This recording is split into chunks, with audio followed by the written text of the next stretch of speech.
PB ini ya bullshit dan cuma omdo aja. Kalau dia bilang dia bukan mastermind, teman-teman ya, saya ada bukti rekaman suara nih, teman-teman ya. Dengarkan langsung, ini si PB yang ngomong ya. Jadi Alvin Lim ini suka, gue lihat kata-katanya itu suka diputar balikkan, bolak-balik. Itu yang gue agak sayangkan kepada Alvin Lim.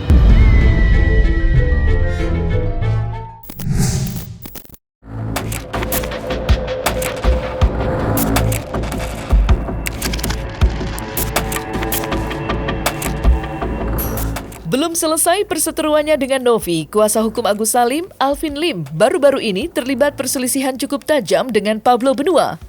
Terbaru, Alvin Lim menyebarkan rekaman suara Pablo Benua yang memojokkan Novi. Terkait rekaman Pablo Benua, Alvin Lim diduga merekam isi pembicaraan Pablo Benua dengan FA saat keduanya bertemu untuk membicarakan donasi 1,3 miliar yang saat ini masih tertahan di Yayasan Kemanusiaan yang dikelola oleh Novi. Belakangan diketahui pertemuan Pablo Benua dengan FA berakhir deadlock lantaran keduanya berbeda pandangan mengenai donasi 1,3 miliar. Namun yang memantik perdebatan publik yakni tudingan Alvin Lim yang menyebut Pablo Benua sebagai mastermind atau orang yang mengatur rencana di pihak Novi. Lantas bukti apa yang dimiliki Alvin Lim hingga berani menuding Pablo Benua sebagai dalang di balik keputusan yang diambil para donatur dan Novi? Gua kalau dibilang mastermind gitu ya, mastermind dari mana? Uangnya itu nggak di gua. Jadi Alvin Lim kalau bilang katanya Pablo itu adalah mastermind, itu uangnya tidak ada di gua. Apa yang menjadi mendasari kalau Pablo adalah seorang mastermind? Dan kalau dia bilang dia bukan mastermind, teman-teman ya, saya ada bukti rekaman suara nih, teman-teman ya. Dengarkan langsung, ini si PB yang ngomong ya. Dibilang, nggak bisa kayak begitu. Kalau begitu kita mainin yang cantik. Ya kan kita itu termasuk dia nggak? Kata-kata yang termasuk toh. Dia bilang nanti kita suarakan dari donatur. Jadi suara donatur bukanlah suara donatur, teman-teman. Suara donatur adalah suara PB. Katanya kita sepakat untuk damai. Awal-awal itu pas ketemu, saya bicara dengan Pak Farhat, dia bicara dengan Novi untuk supaya bisa damai. Tapi teman-teman lihat, ya kan, kejadian selanjutnya adalah, ya kan, bukannya si NP itu berdamai, tapi dia dulu yang laporin saya ke polisi, ya. Jadi jangan dibolak-balik nih, ya. Ketika dia melaporkan saya ke kepolisian di situ, itu sudah tidak ada kata damai. Kenapa saya bilang tidak ada kata damai? Pidana itu adalah ultimate remedium, ya, ultimum remedium. Berarti jalan terakhir yang ditempuh, ya. Berarti saya anggap di situ si PB ini ya bullshit dan cuma omdo aja. Si PB ini, dia ini seperti apa sih teman-teman ya? Kalau teman-teman lihat kan, di luaran dia sangat mendukung sekali terhadap NP kan. Wah, NP ini baik lah, NP ini bener lah, NP ini suci lah ya. Yayasannya bagus lah, apa semua deh. Teman-teman lihat, selalu dibela NP. Tahu nggak apa yang si PB ngomong di belakang NP? Ya, saya cuma menirukan apa yang si PB ini ngomong teman-teman ya. Jadi dia bilang, dia akui, dia bilang dia mengalami langsung dengan si NP ini mabok. Si PB juga bertanya, cuma bedanya kalau saya orangnya terus terang. Saya kalau apa saya tanya langsung, ngomong langsung ke orangnya, saya belak-belakin di situ ya. Kalau dia kagak, dia ngomongnya di belakang ya. Jadi teman-teman bisa lihat ya di sini ya. Inilah oknum ya, oknum lawyer ya, yang berkaki dua. Kenapa saya bilang berkaki dua? Mungkin kakinya lebih banyak dari dua teman-teman ya. 3, 4, 5 biji nih, yang kayak begini nih. Ini bahaya nih yang kayak begini. Kenapa saya bilang? Hari ini lu kuasa hukum si NP. Besok lu kuasa hukum donatur, lu serang si NP. Ya kan? Besok nggak tahu nih dia kuasa hukum siapa lagi nih, nyerang siapa lagi nih ya.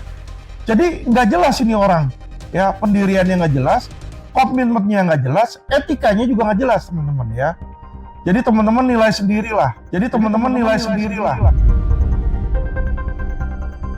Intinya pengacaranya sana udah datang ke saya mau minta dibagi-bagi uang ini.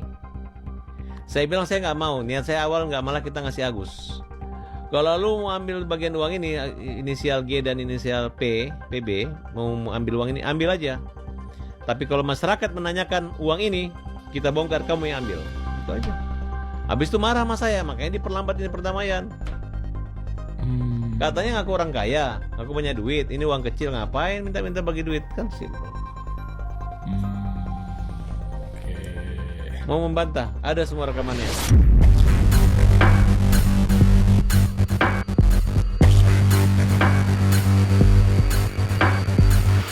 Di sisi lain, kuasa hukum para donatur, Dodi, menyayangkan sikap Alvin Lim yang menyebarkan rekaman isi percakapan Pablo Benua dengan FA. Atas hal itulah, Dodi mendorong Pablo untuk melaporkan Alvin Lim yang menurutnya memenuhi unsur pidana, terutama terkait Undang-Undang ITE. Rekaman percakapan Pablo Benua dan FA yang disebarkan Alvin Lim mengejutkan banyak pihak. Terlebih dalam rekaman tersebut, Pablo diduga memojokkan Novi. Padahal dalam berbagai kesempatan, Pablo menyatakan dukungannya terhadap Novi, terutama saat terlibat konflik dengan Agus Salim dan kuasa hukumnya, Farhad Abbas. Kini publik menunggu langkah apa yang akan ditempuh Pablo Benua usai dipermalukan Alvin Lim melalui rekaman yang disebarkannya. Jadi begini, karena tindakan ini adalah terjadi ya kan dalam pertemuan di rumah FA yang bersangkutan, antara PB dengan FA ketemu di rumahnya.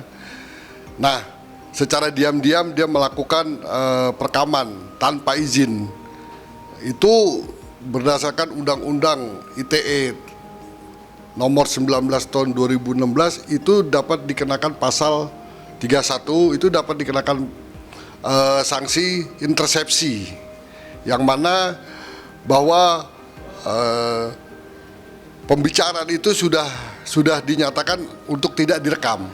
Kemudian itu dilakukan perekaman di luar sepengetahuan yang bersangkutan. Nah, itu adalah tindakan intersepsi dan itu disebarluaskan. Itu ancamannya 10 tahun. Nah, mungkin saya juga menyarankan kepada PB untuk segera membuat laporan terhadap hal ini. Karena ini nggak baik. Ini perbuatan yang sudah didasari oleh niat. Mens reanya udah jelas. Ini orang ini nih yang seperti ini orang yang berpenyakitan ini ada penyakitnya ini. Ya kan, dia selalu ingin mempunyai kartu truf dari orang lain, ya kan, dan ini bisa digunakan kapan saja. Jadi niat itu sudah terpendam dari awal. Nah, ini bahaya, orang-orang macam ini bahaya. Dan saya nggak tahu data-data orang-orang yang pernah berhubungan dengan dia, ya kan, selama orang itu tidak bisa mengikuti apa kemauan dia akan gunakan hal itu. Ini penyakit ini. Saya akan sarankan Bang PB untuk segera buat laporan pasal 31 Undang-Undang ITE nomor 19 tahun 2016 dengan ancaman 10 tahun. Dia bukan lembaga negara yang mempunyai izin untuk melakukan ini. Kepolisian juga harus menggunakan izin kok dalam melakukan ini. Harus ada izin dari pengadilan untuk melakukan perekaman. Jadi ini yang disebut dengan intersepsi. Nggak boleh dia, semua orang yang berhubungan sama dia selalu direkam tanpa izin loh. Di awal udah dikatakan tidak boleh ada perekaman, tapi kenyataannya kan itu dilakukan dan ini disebarluaskan. Ya, terkait yang menyebarluaskan adalah AL, ya. Tapi kan ini terjadi di rumah FA. Nah, itu yang jadi itu nanti laporan itu bisa dengan Eva dan kawan-kawan atau AL dengan kawan-kawan, itu semuanya itu nanti akan terjerat semua. Ya, dan kayaknya kecenderungan ini intens ya merekam. Selain itu ada rekaman suara Richard Lee juga waktu itu. Oh iya, ini dia selalu melakukan itu. Ini makanya saya bilang ini penyakit. Ini penyakit bawaan ini nggak bisa. Ini orang seperti ini orang yang selalu mau menang sendiri. Orang yang nggak mau menerima pendapat orang lain, selalu pendapat yang harus menang. Nah, dengan cara apa dia menguatkan pendapatnya agar bisa diterima oleh orang lain, ya dengan cara seperti itu. Ini juga bisa dianggap sebagai pengancaman. Jadi kalau nggak sependapat, saya bongkar, saya punya rekamannya, saya bongkar, saya punya perekamannya. Itu kan pengancaman itu. Kapan gue minta damai sama lu orang? Kapan? Gue udah bilang, lu mau lapor. Lu mau ambil langkah hukum, lu mau gugat, silakan gugat. Gue berani taruhan nih, gugatan si PB pasti ditolak di pengadilan. Itu gugatan apa? Itu gugatan sampah. Kalau gue udah baca gugatan lu. Dia tiba-tiba bilang katanya, Pablo ngomong katanya kuasa, seolah-olah Pablo mengaku bahwa kuasa surat kuasa itu fiktif katanya. Coba teman-teman semua yang nonton cumi-cumi pakai akalnya, mungkin nggak sih gua kuasa hukum donatur, lalu gua ngomong sama orang, katakan benar pun itu fiktif, benar nggak gua, mungkin nggak gua akan katakan hal itu, bahwa kuasa gua fiktif, mungkin nggak? Nggak mungkin, karena nggak ada yang fiktif, tidak mungkin itu gua sampaikan, gitu loh. Jadi bagi gua Alvin Lim berbohong, Alvin Lim ngarang di situ. Gua hanya ingatkan kepada Alvin Lim, jaga kesehatanmu. Saya paham dengan rasa sakit yang sekarang kau alami, ya, dengan apa namanya, kesehatanmu yang terganggu, membuat akhirnya kau berucap hal-hal yang yang tidak sesuai dengan fakta. Gua maklumi itu. Tapi hati-hati, ketika kau berucap salah, maka akan menimbulkan persepsi yang tidak baik di mata publik. Tudingan Alvin Lim yang menyebut Pablo Benua mengadakan pertemuan dengan FA dibenarkan oleh Pablo sendiri. Menurutnya, pertemuannya dengan FA sudah diketahui baik oleh Novi maupun kuasa hukum para donatur. Dalam pertemuannya dengan FA, belakangan diketahui jika keduanya gagal mencapai kesepakatan bersama terkait uang donasi. Namun yang disayangkan Pablo ialah sikap Alvin Lim yang menurutnya telah memutarbalikkan fakta.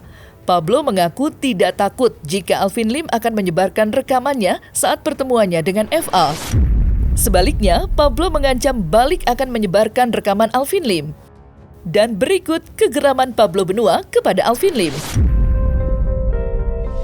Memang betul, gua itu ada bertemu dengan Alvin Lim di McD Puri Kembangan. Dan pada saat itu, Novi juga mengetahui bahwa gua bertemu dengan Alvin Lim, Novi juga mengetahui. Bahkan bukan cuma Novi, seluruh kuasa hukum donatur juga mengetahui. Kuasa hukum Novi juga mengetahui. Bahkan kepada Kemensos gua juga memberitahu. Artinya gua juga Kemensos juga mengetahui. Inti daripada pertemuan gua sama Alvin Lim itu gua ingin sampaikan begini. Gua pada saat itu gua sampaikan kepada Alvin Lim, bro, gua bilangin, lu sama gua kenal, kita sama-sama dekat gitu ya. Kita punya hubungan emosional yang baik gitu ya. Kenapa nggak kita selesaikan? Kenapa nggak kita carikan jalan tengah? Karena gua selama ini nggak ketemu nih sama Farhad nih. Karena gua sama Farhad ini punya pendapat yang berbeda. Karena Farhad itu ada apa-apa kalau ada Pablo dia udah nggak mau campurin. Sementara saat ini pada saat itu Alvin Lim sampaikan ke gua bahwa donatur lah yang memang punya kuasa. Donatur lah yang memang berhak untuk menentukan uang itu dipergunakan sebagai apa gitu kan. Ya karena kita punya pemahaman yang sama, maka ayo kita cari jalan tengah. Alvin Lim setuju. Ayo kita sepakat, kita cari jalan tengah. Oke, tugas lu masuk ke Farhad, lu kasih tahu ke Farhad, lu kasih tahu ke Agus, gua kasih tahu Novi. Clear. Sampai situ clear gitu ya. Dan kalau di video itu Alvin Lim bilang gua yang tiba-tiba nelpon dia, gua senang lu masuk ke masuk ke kuasa hukumnya Agus, gua punya buktinya dan gua punya rekamannya. Oke? Alvin Lim telepon gua pada saat itu. Bahkan gua waktu itu diwawancarai oleh Cumi-Cumi di kawasan Tebet juga pada saat itu. Cumi-Cumi nanya sama gua bagaimana pandangannya kalau Alvin Lim akhirnya bergabung di kuasa hukum donatur, di kuasa hukumnya Agus. Gua bilang malah bagus, gue bilangin gue dukung Alvin Lim ada di situ karena akhirnya kita dapat lawan yang imbang. Itu gue sampaikan di situ. Nah pada saat gue sampaikan, gue pulang karena memang Cumi-Cumi cepet banget uploadnya gitu ya. Gue jalan di mobil, Alvin Lim langsung telepon gue ada buktinya dan ada rekamannya. Alvin Lim ngomong sama gue, bro, thank you ya dukungannya ya bro, katanya. Itu dia sampaikan ke gue, bahkan dia ngucapin terima kasih kepada gue karena gue mendukung dia. Coba, nah diputar balikkan kata-kata, diputar balikkan fakta, padahal rekamannya gue ada. Nanti akan gue sebar, tenang aja, rekaman itu akan gue sebar. Terserah mau dia laporkan kalau gue itu menyebarkan percakapan apa segala macam, nggak apa-apa, gue hadapin tuh laporan. Tapi yang pasti gue akan sebarkan itu, nggak ada gentarnya gue. Ya, jadi intinya pada saat itu dia duluan menghubungi gua. Bahkan nih, pada saat itu dia nyerang Denny Sumargo. Pada saat dia nyerang Denny Sumargo, gua dengan penuh itikat baik, gua damaikan Alvin Lim dengan Denny Sumargo. Pada saat itu Denny Sumargo, gua lagi ada di rumah Denny Sumargo, di rumah Densu. Denny Sumargo nanya sama gua soal masalah Alvin Lim dan sebagainya, gua telepon langsung, gua video call Alvin Lim. Nih, gua kasih ke Denny Sumargo. Jadi bukan Denny Sumargo juga yang ngubungin Alvin Lim duluan, gua yang ngubungin Alvin Lim duluan pada saat perdamaian itu. Jadi Alvin Lim ini suka, gua lihat kata-katanya itu suka diputar balikkan, bolak-balik. Itu yang gua agak sayangkan kepada Alvin Lim. Itu yang gua agak sayangkan kepada Alvin Lim. Udahlah, kalian semua masuk di situ kan masuk carmuk juga minta tolong mendukung Novi, akhirnya netizen mendukung mereka, akhirnya kok dia bisa diatur dari pengacara Novi bersorong ke pengacara donatur. Itu kan hanya akal-akalan dan siasat mereka aja. Intinya mereka ini hanya tampil aja tapi nggak tahu materi dan kualitas pengetahuan di bidang hukum dalam menangani perkara seperti ini. Mereka bukannya kurang ya, tapi tidak bijaksana.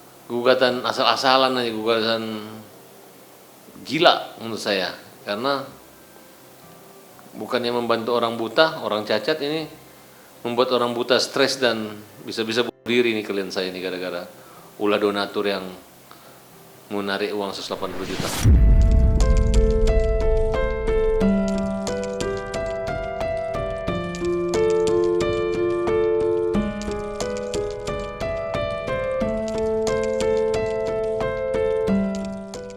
Nah, selesai sudah Cumi Lovers. Saksikan terus Cumi Camp In-Depth, kabar lengkap, mendalam, dan akurat dari narasumber terpercaya. Dan jangan lupa untuk like, subscribe, dan juga share channel YouTube Cumi Cumi.